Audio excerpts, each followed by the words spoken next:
Welcome to the Lifestyles Unlimited Real Estate Investor Radio Show, a real estate investment program. Listen and learn how to use real estate to build wealth and passive income streams for you and your family. We bring you experts every day to discuss and answer your questions on everything from single-family homes all the way up to 600-plus unit apartment complexes.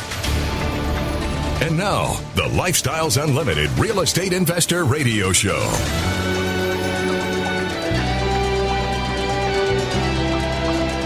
Welcome to the show. My name is Al Gordon, and as always, we're working on your financial freedom. And to do that, what we really need to do is we need to get into your head.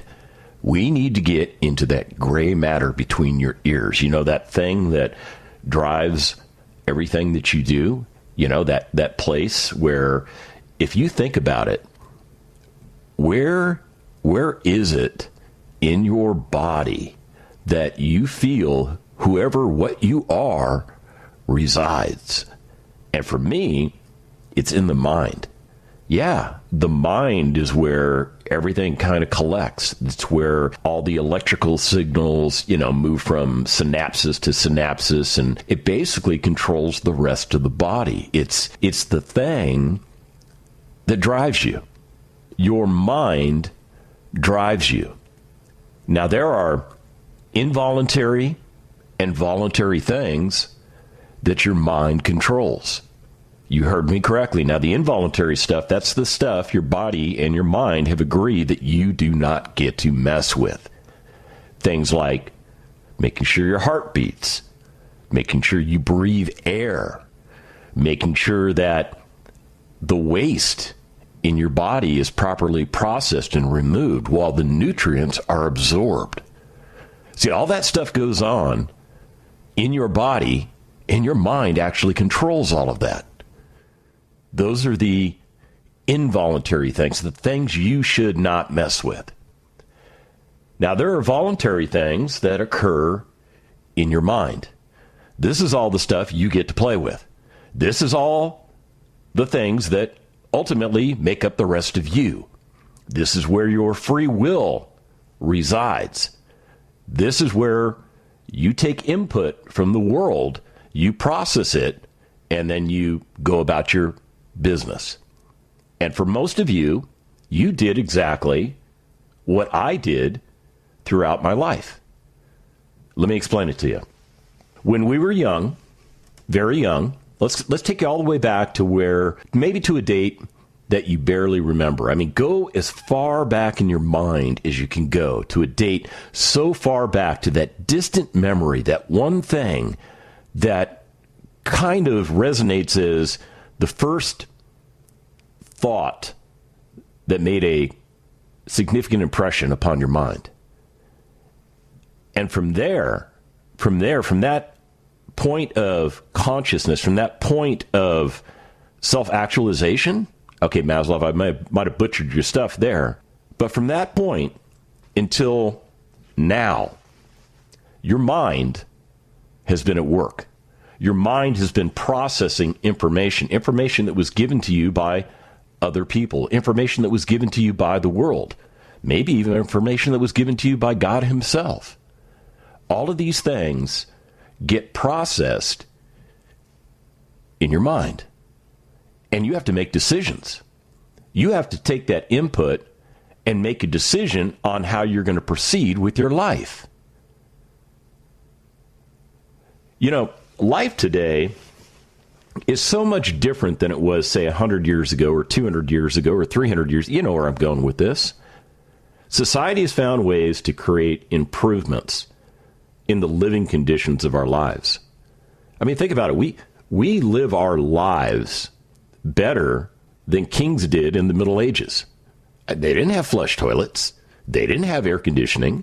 They didn't have social media. They didn't have phones. They didn't have any of that stuff. But all that stuff was created by man. And all of that stuff exists today. And ironically, that stuff that exists today also imprints on your mind information.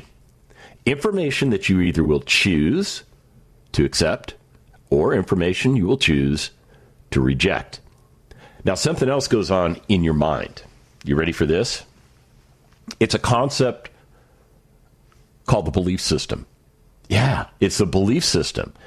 The belief system is generated in your mind based on experiences you have processed and made decisions on how you will deal with those things going forward. Pretty cool stuff, right? Yeah, but along with that belief system, it's really a two-fork road, because you have some beliefs that are very good beliefs. These are excellent beliefs. These are beliefs that are actually helping to drive your life and helping you get to where you're trying to get to. But then there's these other kinds of beliefs, and we call those things false beliefs. These are beliefs that you believe to be true, but in reality, they're really not. But because of experiences you've had and decisions that were made, you accept these things to be absolutely true. And they're not. So what am I getting at? Well, there are three absolute false beliefs that you probably believe to be true when it comes to investing in real estate. We know this because we've done the research. We've polled our 50,000 members. We have gotten the information that we needed. And what we found was the three prominent false beliefs that exist in your mind about real estate investing have to do with risk, have to do with time, and it has to do with money. You've probably heard that real estate is very risky. You've probably heard that people lose their shirts when they invest in real estate. You've probably heard that it takes a ton of time to invest in real estate, or that investing in real estate is like taking on an additional 40-hour-a-week job. You've probably heard that you need to have buckets and buckets and buckets of money to invest in real estate. And I'm here to tell you this. All of those things that I just described to you, those are all false beliefs. Those aren't really true. I'm telling you, I'm giving you the factual information that you're looking for. When we come back from the break, I'm going to get into these three false beliefs. And I'm going to tear them down for you, because I think you need to understand that there's a better path for you. And let's break it down. I'll be right back.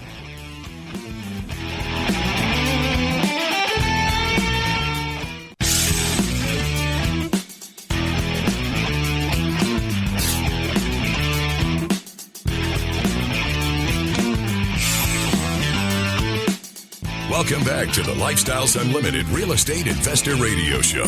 It's time to turn up the volume and fine-tune your passive income plan so you can create the lifestyle you've always wanted. Welcome back to the show. A belief. A belief is a feeling of trust, faith, or confidence in either someone or something. And a conviction, well, that's just a higher level form of a belief. Yeah, a conviction is a firmly held belief or an opinion. In other words, it's probably something that drives your life. And like I mentioned in the first segment, beliefs are instilled in us at a very early age, and they lead to many of our future decisions. They do. Some of those beliefs lead to some really great decisions that we make. But other beliefs cause us to limit possibilities, to rule out possibilities in our life, even before we try, because we have some kind of information that has come into our mind that has told us that's a danger zone. Don't go there. That's a bad place. If you go there, bad things will happen to you. The thing about beliefs is that they don't have to be true to be limiting. Yeah, that's what I'm getting at. Those false beliefs, they can stop you dead in your tracks. Yeah, because you believe that whatever information that's stopping you dead in your tracks is actually true, even though it may not actually be true. Let's cut to the chase. If you don't believe something is possible, you're going to dismiss it. You're not going to take action. It will not become something that formulates into the goals that you set for yourself. And I'm here to tell you, one of the things that you have to do to modify your mind is to question your false beliefs. You have to find those false beliefs, and you have to address them. You have to make sure that you don't have any false beliefs holding you back from achieving the life you're trying to achieve, because that's all part of what we're talking about. Well, I'm talking to you about a concept, a mindset shift that will help you to get on track to retiring yourself in the next 5 years. I'm dead serious about this stuff. There's a guy out there. He's deceased now. He's deceased. But he was a very influential man. The guy's name is Zig Ziglar. You've heard of Zig. And Zig, man, I'll tell you, that guy has all these awesome quotes. He comes up with these little acronyms that are just perfect. And he came up with an acronym that will literally help you address your false beliefs. You want to know what the acronym is? All right, let's share it. Fear. Yep, that was it. You heard it. Fear. Now, the acronym FEAR stands for false evidence appearing real. And that's exactly what I'm talking about. That's exactly what I'm talking about. You are probably suffering from a fear about real estate investing because you just don't know what you just don't know, or you have heard something from somebody else that you trust, somebody else that you think has got it together, who told you this real estate stuff is risky. It takes a lot of money. It takes a lot of time. If you venture into that danger area, you will be blown up. And you believe that. You absolutely believe that, but you're conflicted. You're conflicted because you come to the show, and I bring people onto the show. I had Sean and Heather on yesterday, and you hear people like Sean and Heather tell you how they achieved retirement at right around the 5-year mark, sooner maybe, possibly later, but you start hearing these results. And then you hear things like, well, Sean started real estate investing with absolutely no real estate investing experience. He had never owned property in his life. And he's working as an engineer. He's a legitimate rocket scientist. Yeah, Sean's a rocket scientist. I mean, he went to school, he's got a mechanical engineering degree. He worked for NASA. Yet even working for NASA did not put him on a glide path to achieve the life that he has now.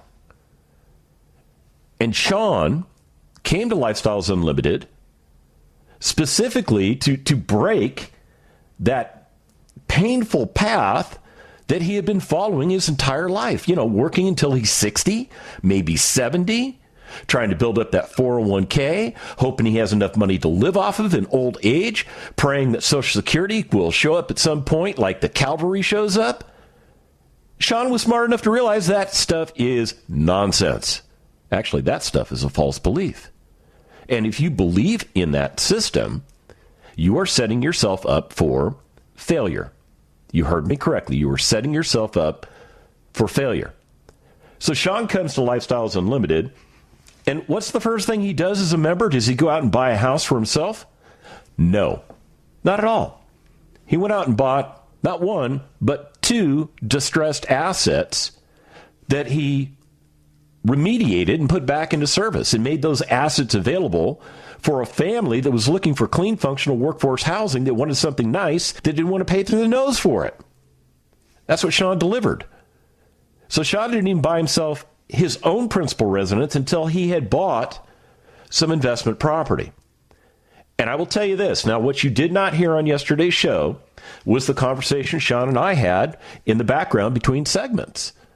And one of the things he mentioned to me was, he had to do a little bit of a mindset shift. He had to do it. All of us have to do it. As a matter of fact, we talk about mindset shift in just about everything we do, because it's so important for you to get past what you think is correct and get to what is actually viable. Yeah. So when Zig Ziglar says fear is usually false evidence appearing real, Zig is correct.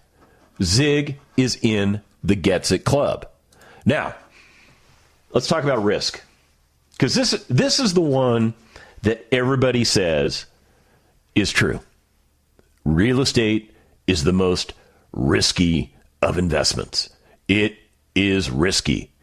As a matter of fact, you should put your money in the stock market, because at least in the stock market, if the value goes down, you'll get more shares, if you're buying that way, that is, and then you just have to ride it out till the market comes back. And then you will have made so much more money because you have dollar cost averaging. Well, that's all fine and dandy if your money's sitting in the stock market, and then all of a sudden, 6 months before you're set to retire, the market goes through one of its quote-unquote corrections. I like to use the word crash because that's really what it does. I mean, if you look at a stock chart, it just falls like a hot knife slicing through butter. And don't try and catch that knife. Don't try and catch it. It's going to hurt you. It's going to hurt you.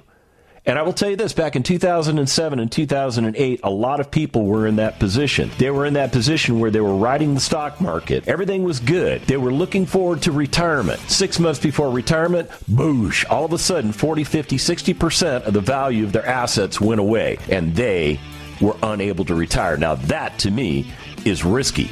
But when we come back from the break, I'm going to talk about those risks you've heard about with regards to real estate. Stick around.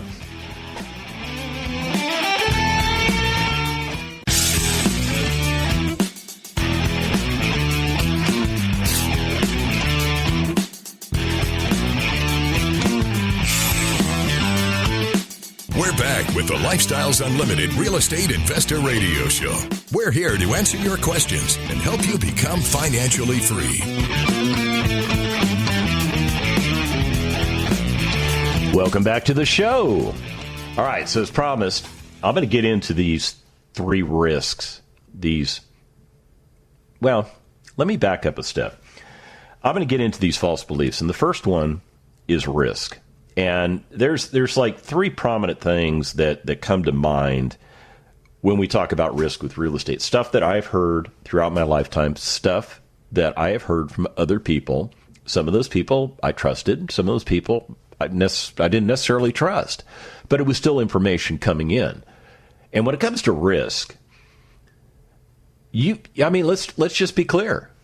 Most people think that you cannot guarantee what somebody's going to do once they get into your property. Yeah, they could be like totally negligent because maybe they're not, viewing that property at the level of care that maybe you would. So you start to think that maybe they're negligent, and maybe through their negligent behavior, it's going to cause something like a fire to occur, and maybe they burn the whole place down. And you know what I say to that? Burn, baby, burn. Now, I don't want anybody to be hurt. I don't want anybody to be damaged by the fact there's a fire in the property.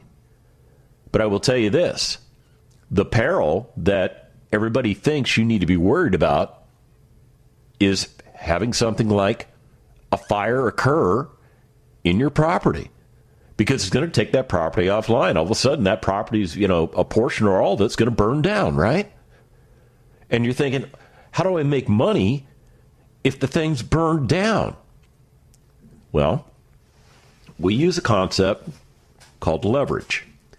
And one of the things that we talk about with leverage is the fact that you have to leverage either other people's time, other people's money, or other people's knowledge. And in the case of a unit that burns down, not a problem. I've got the right insurance on my properties. As a matter of fact, I'm going to rebuild those properties. Whatever was damaged, I'm going to rebuild it to brand new condition because it's essentially going to be new construction. I'm not going to worry about losing income every month that property is offline being put back together, because I will have a rider on my insurance policy that talks about loss of rent insurance. Meaning when the resident can't live there and I have to let them out of the lease because there's no place for them to live, I can't charge them.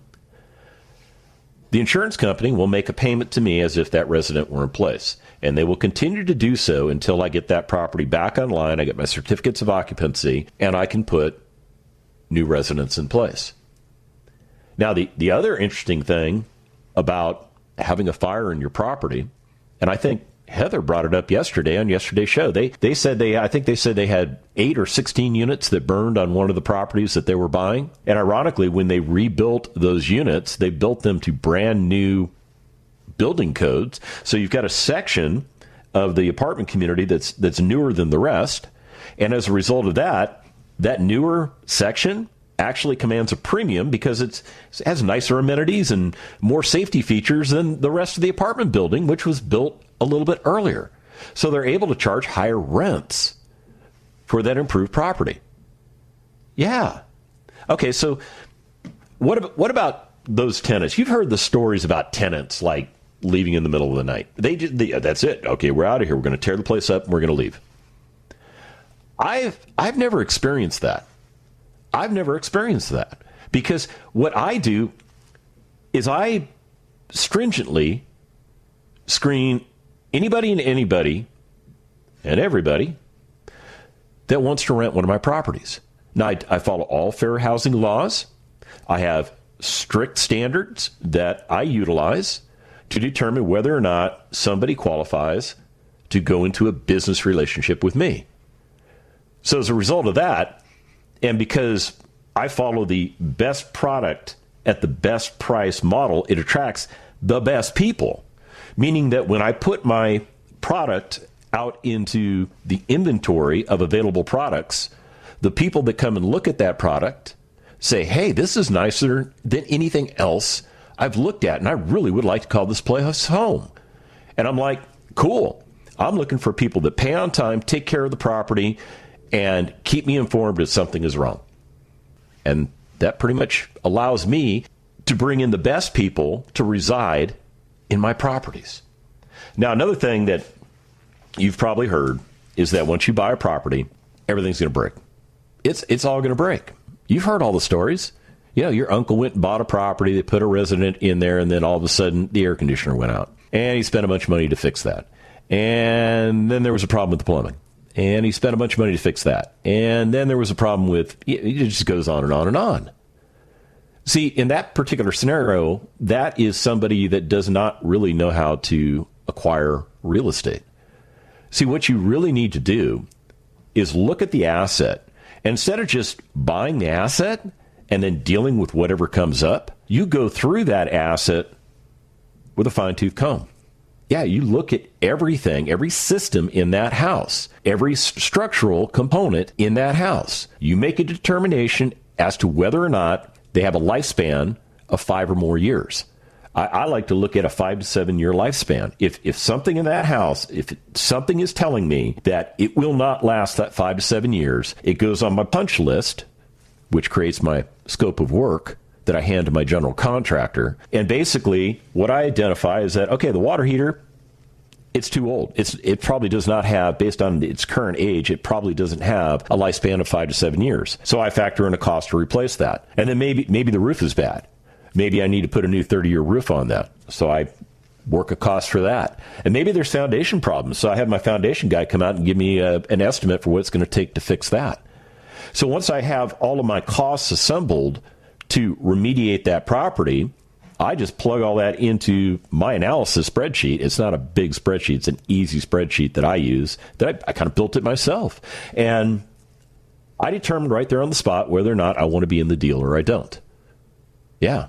If it's going to cost too much money to repair that property, I'll walk away from the deal. But if everything lines up, I will do that deal. And what I'm looking to do is I'm looking to buy the property at wholesale pricing. I am looking to repair the property so that my all-in cost for that property, which is the acquisition and everything associated with the repairs, still keeps me at wholesale pricing. Because one of the things I'm attempting to do, and I will do because the property does not do this for me, I will not acquire the property, is I am looking to find and capture the equity between everything I put into that property and what the fair market value is. We call that the after repair value, what that property would be worth in the marketplace if we were to sell it. But we don't sell it. We hold it and we put it into inventory. Very important distinction. So all of you that watch HGTV, and I know they've got a new show out, what do they call it? Flipping 101. Okay, they're not going to teach you how to flip. Trust me. And they will leave a lot of the elements out of flipping. Oh, and by the way, flipping, based on Lifestyles Unlimited standards and other standards called the IRS, flipping is not investing. You are taxed completely differently. Yeah, you're taxed completely differently. And that's one of those false beliefs that's out there. Yeah, it's a false belief that, you're going to make tons of money flipping. Well, I'll tell you what, when you come to one of our free workshops, we're going to show you an example of acquiring a property and flipping it versus acquiring a property and holding it, and what happens in the whole taxation piece. It's really amazing. It's the kind of stuff they won't tell you on HGTV, because once you realize the taxes that are associated with flipping, you start to realize that flipping is really a full-time job. That's it. It's a full-time job. There are people that flip properties specifically because they wanted to trade one job for another job, and now they've got one. And ironically, if they just start holding some of those assets, they can migrate away from having to flip properties and just own properties. We come back from the break. I got to talk to you about time as well as money. Stick around.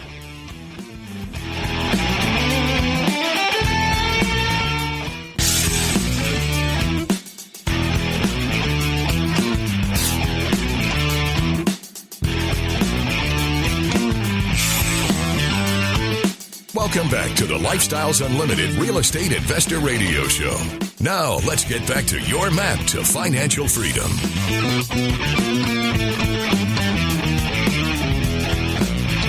Welcome back to the show.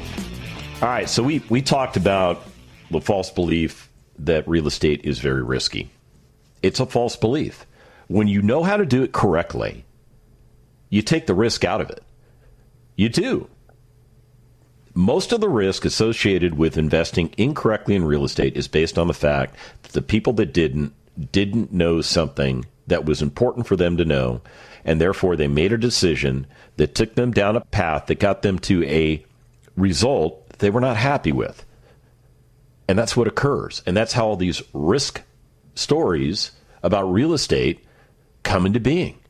They come into being. Go on all those chat boards that are out there. If you want to see those kind of stories, they're all out there. Just be careful what you look at, and be careful of the information you take from those chat boards, because there might be false beliefs in there that are going to reinforce false beliefs in you that are going to keep you from doing what you need to do so that we can change your life. Now, here's another false belief that is absolutely prevalent out there. Absolutely prevalent. Time. Yeah, you need a lot of time to invest in real estate. I mean, you have to be at the property all the time. You have to go do this. You have to go do that. All this other shit. No, that's not how you do it. I want to break that paradigm right now. Imagine an orchestra. Imagine you sitting in a giant concert hall watching a symphony orchestra play. And it's a beautiful orchestra. Maybe it's 100 pieces. And it has everything. It has the strings. It has the woodwinds. It has the flutes. It has the brass. It has the drums. It has all the other musical elements that I don't even know exist in a symphony. They're all there. And they're all doing different things at different times. And there's one person in control of all of that. The conductor. You heard me correctly. The conductor is orchestrating all of that. The conductor does not make sure that the guy playing the saxophone is doing his rehearsals. That's on the guy that does the saxophone thing. The conductor is utilizing the guy playing the saxophone because he fits in well with all the other elements of the orchestra. See, that's the way it is in real estate. You're orchestrating the deal. You are taking full advantage of the power of leverage. You're going to leverage other people's time, you're going to leverage other people's money, and you're going to leverage their knowledge. This is the success path to investing in real estate. I don't want you going to a property and thinking you need to, pick up a hammer and hang some drywall. I also don't want you thinking you need to go to a property to change the plunger on a toilet. I don't want you going to the property and repainting it. I don't want you doing any of that stuff. Number one, you're probably not very good at it. And even if you are, I want you to understand that your time, you heard me correctly, your time is extremely valuable. And if you waste that time on tasks that are not getting you to where you're trying to get to because there's somebody better qualified to do that task than you, you're missing the point. Now, I'm not saying that, picking up a hammer or a paintbrush or any of that stuff's beneath you. That's not what I'm telling you. But here's what I want you to embrace. You have to get to the point in your mind where you start to look at your real estate investments as a business. And every asset that you have is a business unit within that business. And what we want you to do is understand that your job is to work on that business. It's not to work in the business. It's to work on the business. The conductor does not stop what he's doing and then go jump into the horn section and play a solo and then jump back in front of the orchestra and continue on. No, he might be capable of doing that solo, but he has somebody fully qualified to do that. He does not need to do that. Oh, by the way, if you look at the salary breakdown for most symphony orchestras, okay, I'll tell you this. Most musicians, they don't make a ton of money. I don't really know what they make. I think in the San Antonio Symphony, maybe they're making $35 to $45K, depending on experience, per year to play in the symphony. But the conductor's making six figures. Okay, let that resonate with you. Do you understand why you need to be the orchestrator? And you're thinking, okay, man, okay, I get that part, but here's the thing. What about finding these properties? That takes a lot of time. And I'm here to tell you, no, it doesn't. It does not take a lot of time. You will actually need to spend a little bit of time investing in creating relationships with top-notch real estate agents. You heard me correctly. You need to create relationships with top-notch real estate agents. These are the people that are the movers and shakers in the field. 80% of the realtors make 20% of the money. 20% of the realtors make 80% of the money. You want to seek out that 20% that's owning 80% of the market share. You want to create a relationship with them because you're going to share with them what kind of assets you're looking for. And once they have that on their radar, the quality agents will always be looking for something that meets your criteria. When they have one, they're going to contact you and say, hey, I found one. And because you've been trained by us on how to do what we call the back of the napkin, which is really just a quick analysis to see if that particular property is going to work for you. You'll know in a couple minutes whether or not that's one you want to go after or you're going to pass on. And don't feel bad about the real estate agent, because here's the thing. If they found that asset and they think it's still a viable asset, even if you didn't buy it, they probably have somebody else that may be interested in it. Although that other person may not be as highly educated as you are and may not get the same result that you would have obtained had you acquired that property. So the point is this. I don't care how much time you have. I don't care if you're working 40 or 50 or 60 hours a week. You're going to have at least 20 real estate agents out there constantly looking for property and sending matches your way. I'm just telling you that's the way it works. And you don't have to stop at 20. That's just the number we suggest you get to. You can go beyond that too. We're okay with that. Do what makes sense for your business model. Now, when it comes to money, man, okay, let me break that false belief down. It's going to pain me to say this, but I'm going to say it. You don't have to have hundreds of thousands of dollars or millions of dollars to get started investing in real estate. That's a false belief. But I will tell you this. In today's markets, given what's going on in today's markets, you still need to have money to invest.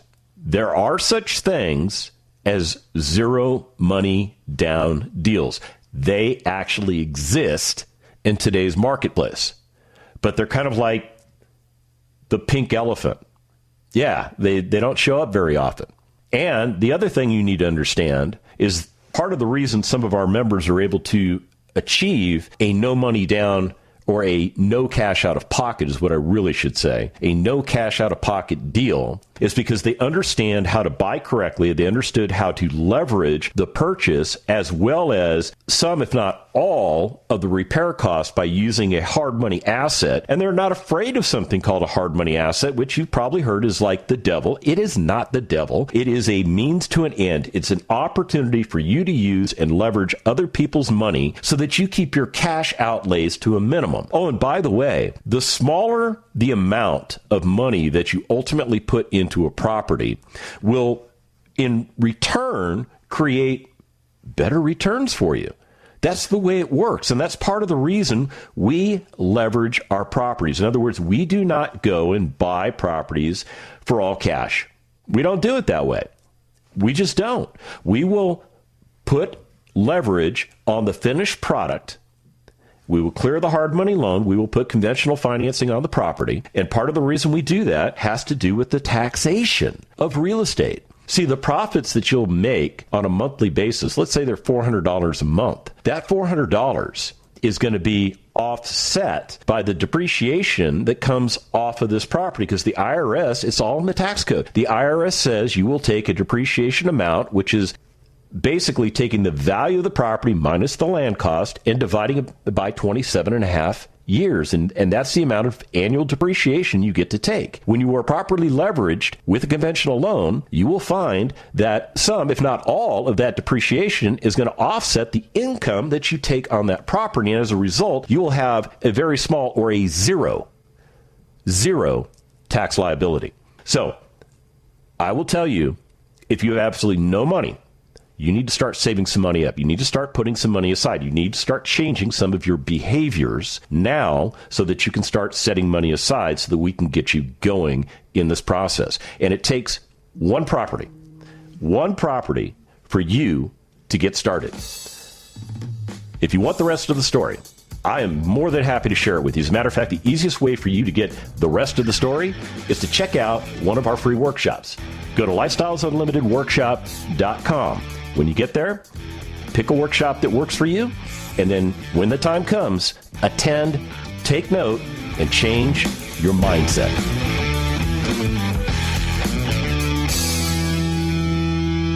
The Lifestyles Unlimited Real Estate Investor Radio Show is for entertainment purposes only. Please consult a professional regarding your personal investment needs. Nothing presented on the Lifestyles Unlimited Real Estate Investor Radio Show constitutes an endorsement, recommendation, offer, or solicitation to buy or sell any product or security.